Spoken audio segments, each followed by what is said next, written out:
Assalamualaikum warahmatullahi wabarakatuh. Saya Dina Radianti dan rekan saya Andre Rizky Akbar akan menjelaskan metodologi penelitian sosial dengan materi, langkah, dan proses penelitian sosial. Salah satu pemanfaatan ilmu yang telah dipelajari adalah dengan melakukan penelitian. Metode penelitian di bidang sosial adalah cara peneliti mencari jawaban atas gejala atau masalah melalui cara-cara yang ilmiah, mulai dari penentuan objek penelitian, pengumpulan data, hingga pengolahan dan penyajian temuan. Penelitian juga merupakan syarat bagi pelajar sebelum menamatkan studinya.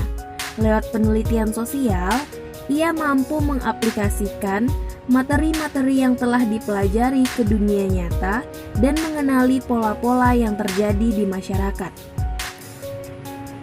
Ketika kita menyusun karya ilmiah yang menggunakan ilmu dan teori-teori sosial, maka artinya kita telah melakukan penelitian sosial.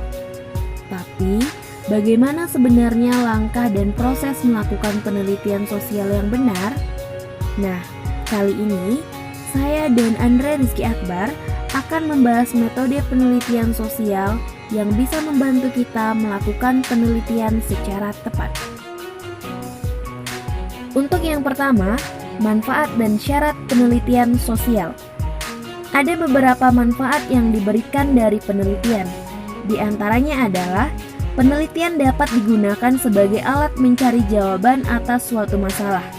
Selain itu, hasil penelitian mampu memperkuat dan mengembangkan ilmu pengetahuan. Penelitian harus dilakukan dengan memenuhi syarat-syarat, yaitu penelitian harus sistematis, terencana, dan sesuai dengan prosedur. Sistematis artinya, penelitian dilaksanakan berdasarkan pola tertentu agar efektivitas dan efisiensi dapat dirasakan pada penelitian. Penelitian juga harus direncanakan dan metodenya merupakan bayangan atas apa yang akan dilakukan sebelum penelitian dilaksanakan. Terakhir, pelaksanaan penelitian harus mengikuti prosedur ilmiah menurut cara yang ditentukan berdasarkan metodenya. Yang kedua, langkah dan proses penelitian sosial. 1. Merancang penelitian. Setelah kita mengetahui syarat-syarat apa yang harus dipenuhi ketika melakukan penelitian, selanjutnya adalah merancang penelitian. Secara garis besar, kita harus mengidentifikasi masalahnya terlebih dahulu supaya penelitian kita dapat memberikan jawaban atas masalah tersebut. Artinya, tujuan dari penelitian kita adalah untuk memberikan manfaat. Setelah itu, cari referensi penelitian-penelitian terdahulu. Apakah sudah ada penelitian yang serupa dengan yang kita teliti? Jika sudah, pelajari penelitian tersebut dan kenali kelemahannya.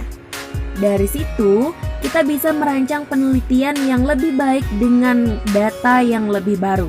Mengkaji hasil penelitian terdahulu juga bisa membantu kita untuk menghindari duplikasi penelitian. Ketika merancang penelitian, ada beberapa hal yang harus kita susun, yaitu latar belakang masalah, rumusan masalah, hipotesis, landasan teori, tujuan, dan manfaat penelitian. Latar belakang masalah menjabarkan alasan-alasan yang membuat peneliti mengambil topik penelitian tersebut. Dari situ, dibuat rumusan masalah yang diambil dari latar belakang. Setelah itu, kita harus menyusun hipotesis, yaitu kemungkinan atas jawaban masalah penelitian. Tahap selanjutnya dalam metode penelitian sosial adalah landasan teori. Di bagian ini, kita menjelaskan definisi konsep, proposisi, dan variabel yang digunakan dalam penelitian. Terakhir, kita harus menjabarkan tujuan dan manfaat dari penelitian yang dilakukan. Yang kedua, merumuskan pertanyaan. Langkah yang kita lakukan setelah merancang penelitian adalah merumuskan pertanyaan. Nanti, rumusan pertanyaan ini akan digunakan sebagai acuan penelitian dalam pengumpulan data. Ketika merumuskan pertanyaan, kita harus menggunakan bahasa yang mudah dipahami agar pembaca peneliti mengerti ini penelitian yang akan diteliti. Beberapa yang harus diperhatikan ketika merumuskan pertanyaan adalah topik, subjek, judul, rumusan masalah, dan variabel. Topik merupakan area masalah yang akan dikaji dalam penelitian. Subjek merujuk kepada orang, tempat, maupun benda yang diamati selama penelitian. Judul penelitian sebaiknya mampu menjelaskan subjek serta topik yang digunakan. Penelitian juga memerlukan variabel, yaitu faktor-faktor yang diduga berperan dalam peristiwa atau gejala yang akan diteliti. Yang ketiga, teknik pengumpulan data. Dalam metode penelitian sosial, terdapat beberapa jenis teknik pengumpulan data.